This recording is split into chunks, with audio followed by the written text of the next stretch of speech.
Le ministère de la guérison par Ellen White.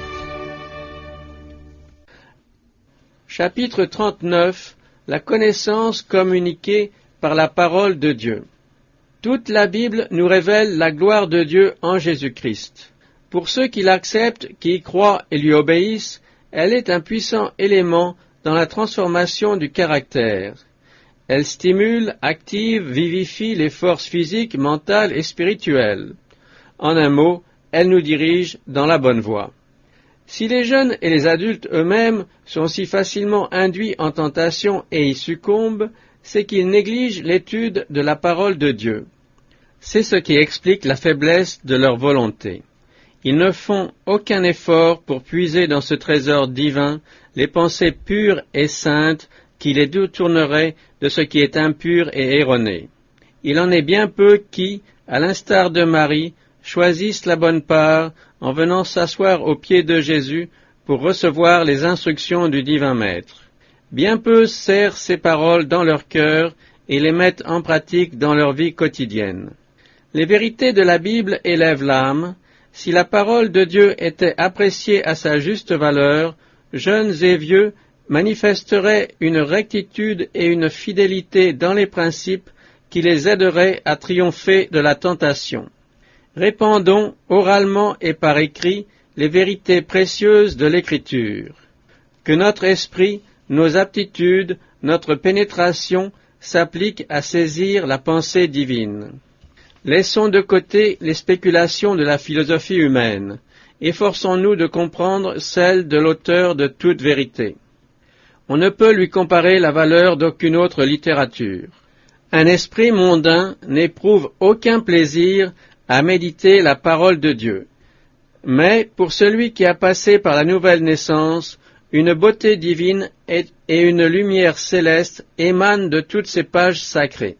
Ce qui, pour le monde, est un désert aride, devient pour l'homme spirituel une terre où coulent des sources vivifiantes. Il faut faire connaître Dieu à nos enfants, tel qu'il est révélé dans l'Écriture. Dès que s'éveille leur intelligence, familiarisons-les avec le nom et la vie de Jésus. Que leur première leçon leur apprenne que Dieu est leur Père et qu'il faut lui obéir avec amour. Lisez-leur souvent, avec révérence et avec tendresse, les passages de l'Écriture les mieux adaptés à leur compréhension et susceptibles d'éveiller leur intérêt. Par-dessus tout, faites-leur connaître l'amour de Dieu révélé en Jésus-Christ et la grande leçon qui s'en dégage. Si Dieu nous a ainsi aimés, nous devons aussi nous aimer les uns les autres. 1 Jean 4, verset 11. Que les jeunes nourrissent leur esprit et leur âme de la parole de Dieu. Que la croix du calvaire soit la science de toute éducation, le centre de tout enseignement et de toute étude. Qu'elle ait une action pratique sur notre vie quotidienne. C'est ainsi que le Sauveur sera pour les jeunes un compagnon et un ami de tous les instants, et que leur pensée sera amenée captive à l'obéissance de ses enseignements. Ils pourront répéter avec l'apôtre Paul, « Pour ce qui me concerne, loin de moi la pensée de me glorifier d'autre chose que de la croix de notre Seigneur Jésus-Christ, par qui le monde est crucifié pour moi, comme je le suis pour le monde. » Galates 6, verset 14. Ainsi, par la foi, les jeunes auront de Dieu une connaissance expérimentale. Après avoir éprouvé les réalités de sa parole et la véracité de ses promesses, ils sauront que le Seigneur est bon. Jean, le disciple que Jésus aimait, avait acquis cette connaissance par l'expérience. Il peut témoigner, « Ce qui était dès le commencement, ce que nous avons entendu, ce que nous avons vu de nos yeux, ce que nous avons contemplé et que nos mains ont touché concernant la parole de vie, et la vie a été manifestée et nous l'avons vue et nous lui rendons témoignage, et nous vous annonçons la vie éternelle qui était auprès du Père et qui nous a été manifestée. Ce que nous avons vu et entendu, nous vous l'annonçons à vous aussi, afin que vous aussi vous soyez en communion avec nous. Or, notre communion est avec le Père et avec son Fils, Jésus-Christ. 1 Jean 1, versets 1 à 3. Chacun peut, par sa propre expérience, certifier que Dieu est vrai. Jean 3, verset 33. Il peut témoigner de ce qu'il a vu, entendu et senti de la puissance du Christ. Il peut dire « Le secours dont j'avais besoin, je l'ai trouvé en Jésus. Toutes mes lacunes ont été comblées et les aspirations de mon âme satisfaites. L'Écriture est pour moi la révélation du Sauveur. Je crois en lui et à la Bible. J'ai trouvé en elle le Dieu qui parle à mon âme. » Celui qui connaît le Seigneur et sa parole par une expérience personnelle peut se livrer à l'étude des sciences naturelles. Il est écrit du Christ, « En lui était la vie, et la vie était la lumière des hommes. » Jean 1, verset 4.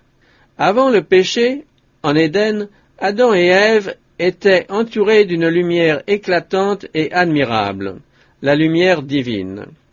Celle-ci illuminait tout ce qu'ils approchaient. Rien ne pouvait obscurcir leur perception du caractère ou des œuvres de Dieu. Mais, lorsqu'ils cédèrent à la tentation, cette lumière s'évanouit. En perdant ce vêtement de sainteté, ils furent privés de la clarté qui illuminait la nature et ils ne purent plus la déchiffrer correctement, ni discerner le caractère de Dieu dans ses œuvres. De même, aujourd'hui, il n'est pas possible à l'homme, par ses propres ressources, d'en découvrir les leçons. S'il n'est guidé par la sagesse céleste, il exalte la nature et ses lois au-dessus du Dieu de la nature.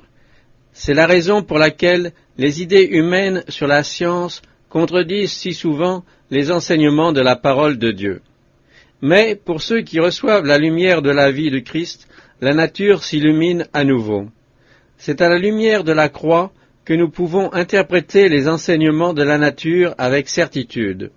Celui qui connaît Dieu et sa parole possède une foi absolue en la divinité de celle-ci. Il a l'assurance qu'elle est la vérité et il sait qu'elle ne saurait se contredire. Il ne la juge pas d'après les idées scientifiques des hommes, il soumet ses idées à l'épreuve infaillible de la pierre de touche. Il sait que dans la science véritable, il ne peut rien y avoir de contraire aux enseignements de la parole, puisque toutes deux ont le même auteur, qu'une conception correcte des deux établit qu'elles sont en harmonie et que toute théorie prétendue scientifique qui contredit le témoignage de l'Écriture fait partie du domaine des hypothèses de l'esprit humain. La recherche scientifique ouvre à celui qui étudie ainsi un vaste champ de méditation et d'exploration. En contemplant la nature, il acquiert une perception nouvelle de la vérité. La nature et la parole de Dieu s'éclairent mutuellement.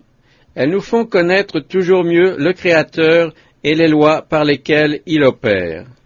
L'expérience du psalmiste peut être celle de tous ceux qui reçoivent les enseignements de Dieu par la nature et la révélation. Tu me réjouis par tes œuvres, ô Éternel, et je chante avec allégresse l'ouvrage de tes mains. Psaume 92, 5. Éternel, ta bonté atteint jusques aux cieux, ta fidélité jusqu'aux nues.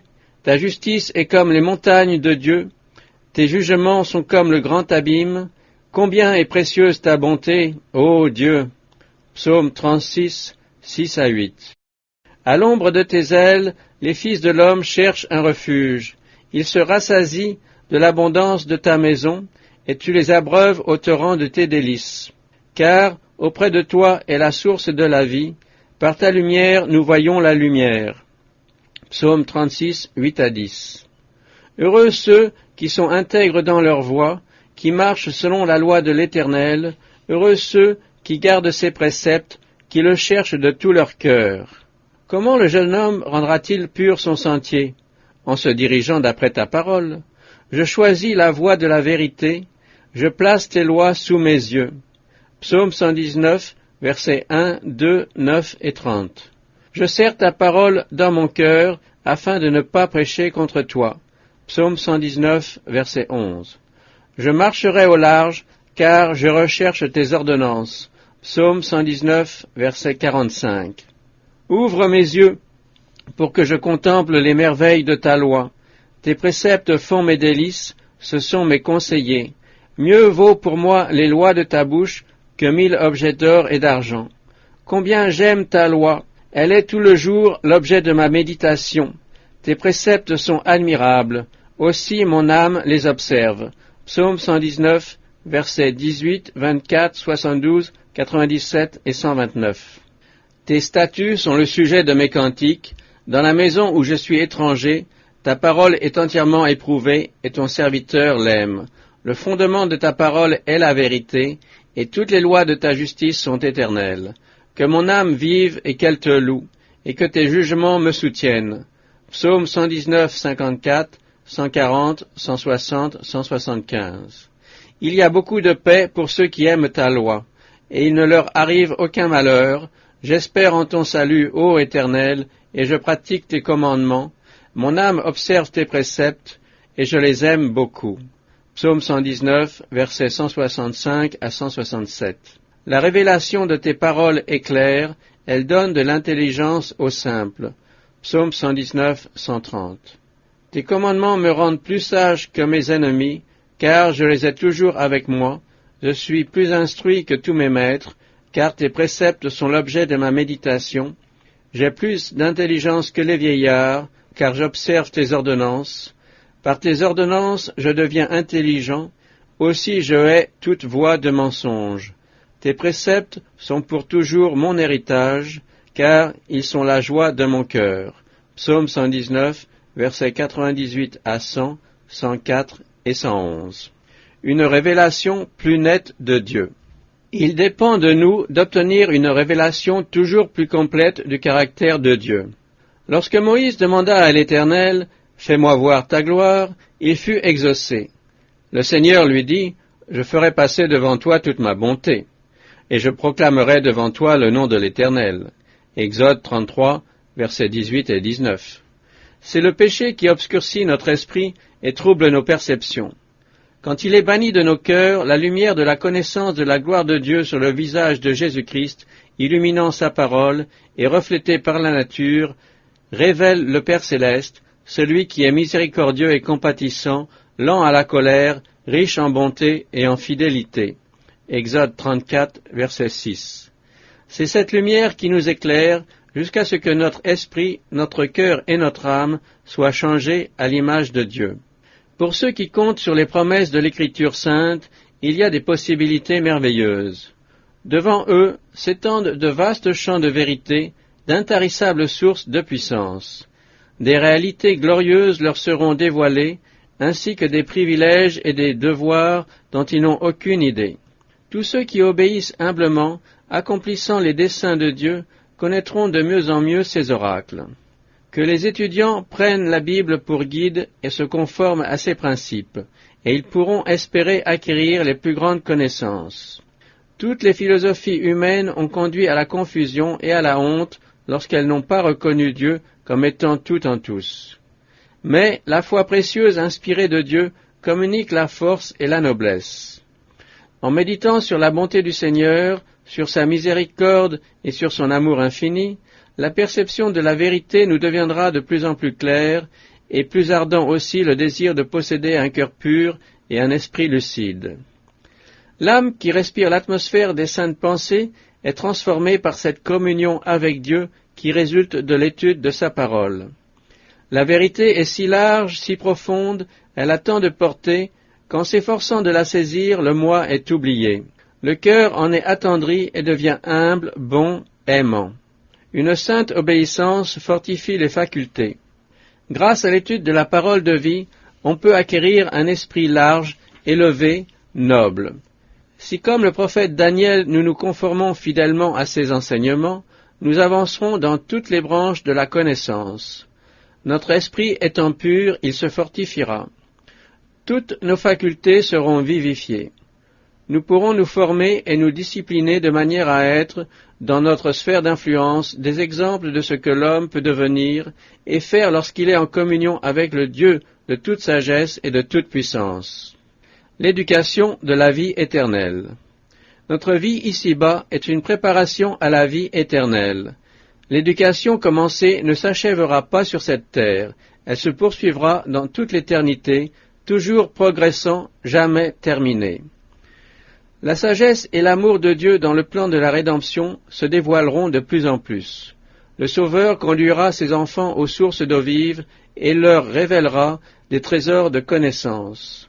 Jour après jour, les œuvres merveilleuses de Dieu, les preuves de sa puissance créatrice et de celles qu'il déploie pour soutenir l'univers se présenteront à leur esprit avec une beauté renouvelée.